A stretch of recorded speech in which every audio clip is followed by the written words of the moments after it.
లో budget car సిరీస్‌లో ఈరోజు డే 11 అందరికీ నమస్కారం అన్న. ఈరోజు మీ ముందుకు ఒక మంచి Maruti Suzuki Alto LXi car అయితే సేల్‌కైతే తెచ్చాను. కార్ రిలేటెడ్ మొత్తం ఇన్ఫర్మేషన్ తెలుసుకునే ముందు తప్పకుండా ప్రతి ఒక్కరు వీడియోని లైక్ చేయండి.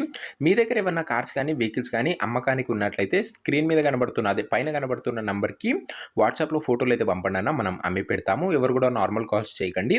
ఇక వీడియోలోకి వెళ్ళిపోయినట్లయితే ఇది వచ్చరికి మారుతి సుజుకి ఆల్టో ఎల్ఎక్స్ఐ అన్న.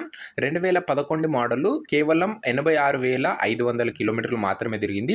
కార్ వచ్చేసరికి నీట్ అండ్ ఎక్సలెంట్ కండిషన్‌లో అయితే ఉందన్న. ఒక పర్ఫెక్ట్ వెహికల్ అయితే అనొచ్చు లో బడ్జెట్‌లో. ముఖ్యంగా కార్ యొక్క రేట్ వచ్చేసరికి ఓనరు 1,02,000 అయితే చెప్తున్నాడన్న. మాట్లాడినట్లయితే ధర కాస్త తగ్గించే అవకాశం అయితే ఉంది. స్లైట్‌లీ నెగోషియేటబుల్ అన్న. లొకేషన్ చౌటుప్పల్లో బండి అందుబాటులో అయితే ఉంది. కార్ రిలేటెడ్ మొత్తం ఇన్ఫర్మేషన్ తెలుసుకోవాలనుకుంటే మన పేరు కింద లింక్ అయితే ఉంటుంది. లింక్ క్లిక్ చేసి ఫుల్ వీడియో చూడండి. కార్ ఎవరైతే కొనాలనుకుంటారో పక్క కామెంట్ బాక్స్‌లో ఓనర్ నంబర్ అయితే ఉంటదన్న. మీరు ఓనర్‌తోని మాట్లాడుకొని బండి అయితే తీసుకోవచ్చు. షార్ట్‌కి లైక్ అండ్ ఛానల్‌కి సబ్స్క్రైబ్ చేయండి.